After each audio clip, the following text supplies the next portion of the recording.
SV news కు స్వాగతం. ముందుగా హెడ్లైన్స్. అమెరికా సుంకాల వేళ స్వదేశీ ఉత్పత్తులే కొనాలని ప్రధాని మోదీ మరోసారి దేశ ప్రజలకు పిలుపునిచ్చారు.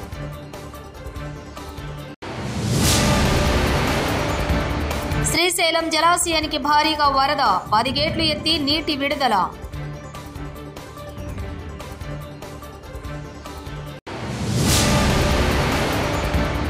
సరస్వతీదేవి అలంకారంలో వరంగల్ శ్రీ భద్రకాళి అమ్మవారు.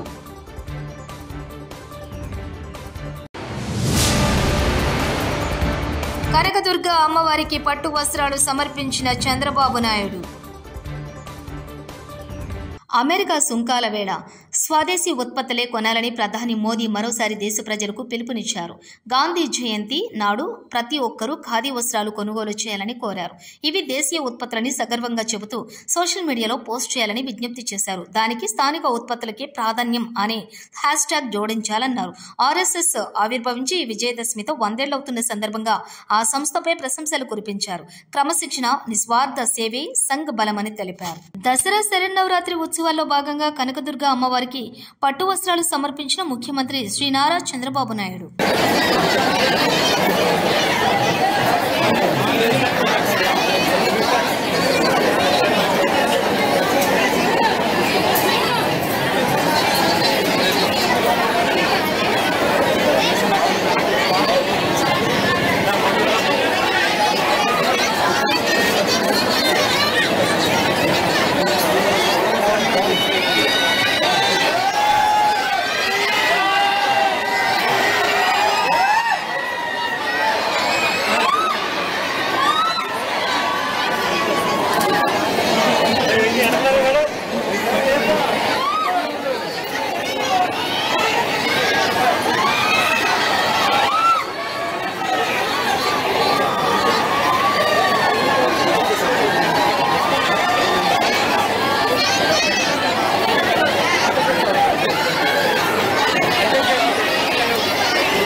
విఐపి దర్శనాలు కూడా రెగ్యులేట్ చేసి ఎక్కడికక్కడ ఎక్కువ సమయం సాధారణ భక్తులకు కేటాయించే పరిస్థితికి వచ్చాం. ఇదంతా కూడా దుర్గమ్మ నడిపించే ఆశీస్సులు. వారి ఆశీస్సులతో మళ్ళీ ఒకసారి కోరుకుంటున్నా, ఈ రాష్ట్రం అన్ని విధాల సుఖ సంతోషాలతో అష్ట ఐశ్వర్యాలతో ముందుకు తీసుకుపోయే విధంగా ఆశీర్వదించమంటున్నా. ఇటీవల కాలంలో మీరు చూస్తే సూపర్ 6 కార్యక్రమాలు తీసుకున్నాం. దీనివల్ల పేదవాళ్ళందరికీ కూడా అనేక కార్యక్రమాల ద్వారా లబ్ధి పొందే పరిస్థితి వచ్చింది. అదే మరి నిన్న మొన్న ఒక పక్కన చూస్తే సూపర్ జిఎస్టీ ప్రతి ఒక్కరికి సూపర్ సేవింగ్స్ వచ్చే అవకాశం వచ్చింది. అంటే కొనుగోలు శక్తి పెరిగింది. పేదవాళ్ళందరూ కూడా ఇంత మునుపు కట్టే పన్నుల నుంచి ఎక్కువ రాయితీలు వస్తున్నాయి. దీనిపైన ఆదాయం పెంచుకుని ఏది కావాలంటే కొనుక్కునే అవకాశం కూడా వచ్చింది. అటు కేంద్రం ఇటు రాష్ట్రం 2 ప్రభుత్వాలు కూడా పేద మధ్యతరగతి కుటుంబాలను ఆదుకునే ప్రభుత్వాలు. ఈ 2 ప్రభుత్వాలని దుర్గమ్మ తల్లి చల్లగా ఆశీర్వదించమని, మాకు ఇంకా శక్తినిచ్చి ఈ రాష్ట్రాన్ని దేశాన్ని ముందుకు తీసుకుపోవడంలో అన్ని విధాల సహకరించమని, ఆశీస్సులిమ్మని అమ్మవారిని ప్రార్థిస్తున్నా. ఈ సంవత్సరం మీరు చూస్తే 14-15లోనే కొన్ని పనులన్నీ కూడా ఘాట్ రోడ్ అభివృద్ధి చేశాం. అదే మరి దాతల కోసం ఒక 9 కోట్లతో డార్మెంటరీ కాంప్లెక్స్ నిర్మాణం చేశాం. ట్రంప్ బాగా చేస్తలేడు, ఇక్కడికి రండి అవకాశాలు ఇస్తానని మాట్లాడే మూర్ఖపు ముఖ్యమంత్రిని ఎక్కడన్నా చూశారా? ఇప్పటి వరకు ట్రంప్ మీద మోడీనే ఒక్క మాట మాట్లాడలేదు. ఊర్లో బజార్లో కూర్చున్నవాడు ఎవరినైనా తిట్టొచ్చు, కానీ ఒక ముఖ్యమంత్రిలాగా ఉండి ఏం మాట్లాడాలో సోయి ఉండాలి కదా. కనీసం 10 సార్లు అమెరికా పోయిన మీ రాహుల్ గాంధీ కూడా ట్రంప్ మీద మాట్లాడలేదు. ఉన్నవే ఇక్కడి నుండి పీక్కపోతున్నాయి. ఈయన సక్కదానానికి వాడొచ్చి పెడతాడా? మాజీ మంత్రి ఎమ్మెల్యే జగదీష్ రెడ్డి. ఎవడన్నా ట్రంప్ బాగా చేస్తలేడు, మీరు ఇక్కడికి రండి, మీకు ఇక్కడ అవకాశాలు ఇస్తా అని మాట్లాడినంత మూర్ఖ ముఖ్యమంత్రిని మనం చూసినా మీరు ప్రపంచంలో, ఈ దేశంలో? ట్రంప్ మీద మోడీనే ఒక్క మాట మాట్లాడలేదు ఇప్పటివరకు.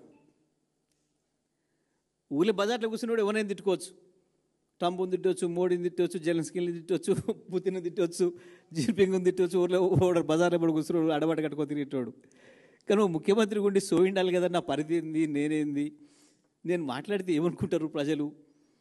నీ నాయకుడు రాహుల్ గాంధీ ఏం మాట్లాడతలేడు, ఇప్పటికి 10 సార్లు అమెరికాకు పోయి వచ్చిండు, మళ్ళీ ఇవాళ రేపు కూడా పోతున్నట్టున్నాడు. ఒక మాట ఇంతవరకు ఎక్కడ మాట్లాడలేదు. ఇంకా పిచ్చి మాటలను పట్టుకొని నేను ఏం చెప్పాలి? ఇక వాళ్ళు దేశాన్ని నడిపేటోళ్ళే మాట్లాడే స్థితిలో లేని విషయాలను పట్టుకొని మీకు ట్రంప్ ఇబ్బందులు పెడుతున్నాడు కాబట్టి మీరు అందరికి రండి మా కాడికి. ఉన్నోడే పిక్కపోతున్నాడు. ఈడికి వచ్చిన సంస్థలే పిక్కొని పోయినాయి. ఒక్క రియల్ ఎస్టేట్ కంపెనీ కొత్తగా వచ్చాడు కాదు, పాతదే ఒక్క పని మొదలు పెడతలే. ఈడ హైదరాబాద్లో ఒక్కటి ఏదైనా హైరైజ్ బిల్డింగ్ ప్రారంభంగా చూసినా మీరు మధ్యకాలంలో ఎక్కడన్నా? అది అయితే తప్పకుండా ఈయన పోయి శంకుస్థాపన చేస్తాడు. దాన్ని కూడా కట్టుకుంటే కూడా, ప్రైవేట్ వాడు కట్టుకుంటే కూడా పోయి ఈయన పోయి శంకుస్థాపన చేస్తుండే పాపం. ఈయన చక్కదనానికి ఈయన ముఖానికి నమ్మి వీడొచ్చి వాడొచ్చి కడతాడు. అదే గురువు ముచ్చట ఆయన కూడా మళ్ళీ ఇవాళ కూడా మాట్లాడేట్టుంది. గురువు నేను శంకుస్థాపన చేసిన హైదరాబాద్కు. అది ఏమనాలి వీళ్ళని అందరినీ? మన దేశాలనే ఇట్లా మాట్లాడిన వాళ్ళకి చట్టాలు లేవు తీసుకుపోయి లోపడేయడానికి. వేరే వేరే దేశాలను అయితే వీళ్ళని తీసుకుపోయి ఆడ పెడుతురు. మన కాడ మహా అయితే పెడితే ఎర్రగడ్డలు పెట్టాలి. తప్పకుండా మన ప్రభుత్వం రాగానే ఆ పని చేద్దాం. వరంగల్లోని శ్రీ భద్రకాళి అమ్మవారి ఆలయంలో దేవీ నవరాత్రి ఉత్సవాలు అత్యంత వైభవోపేతంగా జరుగుతున్నాయి. ఉత్సవాల్లో భాగంగా అమ్మవారికి అర్చకులు విశేష పూజలు నిర్వహించారు. మూలా నక్షత్రం వేళ అమ్మవారు సరస్వతీదేవి అలంకారంలో భక్తులకు దర్శనమిచ్చారు. అమ్మవారిని దర్శించుకునేందుకు భక్తులు భారీగా తరలివచ్చారు.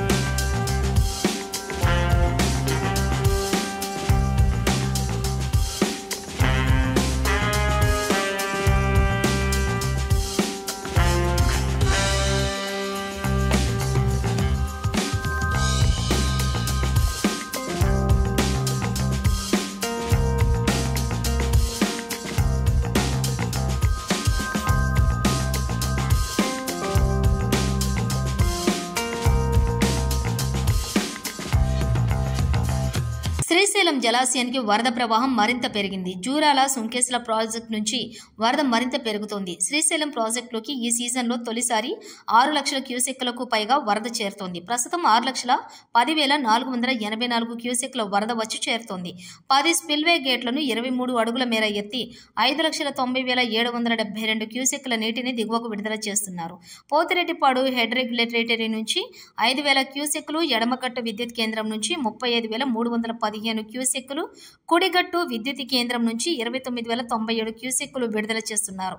శ్రీశైలం పూర్తిస్థాయి నీటి మట్టం 885 అడుగులు కాగా ప్రస్తుతం 883.10 అడుగులకు చేరింది. ప్రాజెక్టు పూర్తిస్థాయి నీటి నిల్వ సామర్థ్యం 215.80 టీఎంసీలు కాగా ప్రస్తుతం 205.22 టీఎంసీలుగా కొనసాగుతోంది. అచ్చంపేటలో జనగర్జన సభ పెట్టినందుకు సిరిసిల్లలో సింహగర్జన సభ పెట్టాలని మా అధిష్టానాన్ని అడుగుతా. నేను అచ్చంపేట ప్రజల గుండెల్లో సుస్థిరమైన స్థానం సంపాదించుకున్న నాయకుడిని. బీజేపీ నేత గువ్వల బాలరాజు. మీ అవినీతి, మీ పనికిరాని తనం విషయంలో సిరిసిల్లలో సింహగర్జన ఏర్పాటు చేస్తాను. దమ్ముందా కేటీఆర్? స్పందిస్తావా నా సవాలుకు? అక్కడ వచ్చి ఏదో నెగ్లెక్టెడ్గా మాట్లాడిపోతా ఉన్నావు. ఎవరో కాదు, ఉద్యమాన్ని నిర్మించినటువంటి బిడ్డడు గువ్వల బాలరాజు అంటే. ఆ గులాబీ జెండాను మోసుకు వెళ్ళినటువంటి సైనికుడు గువ్వల బాలరాజు. గువ్వల బాలరాజు స్థానాన్ని ఇంకోరితో పూరుస్తారంట. గువ్వల బాలరాజు అచ్చంపేట ప్రజల గుండెల్లో సుస్థిరమైనటువంటి స్థానాన్ని సంపాదించినటువంటి విషయాన్ని మర్చిపోవద్దు. అమెరికా సుంకాల వేళ స్వదేశీ ఉత్పత్తులే కొనాలని ప్రధాని మోదీ మరోసారి దేశ ప్రజలకు పిలుపునిచ్చారు.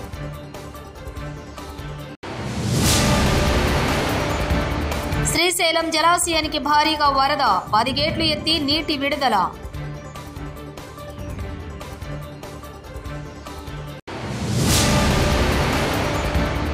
సరస్వతీదేవి అలంకారంలో వరంగల్ శ్రీ భద్రకాళి అమ్మవారు.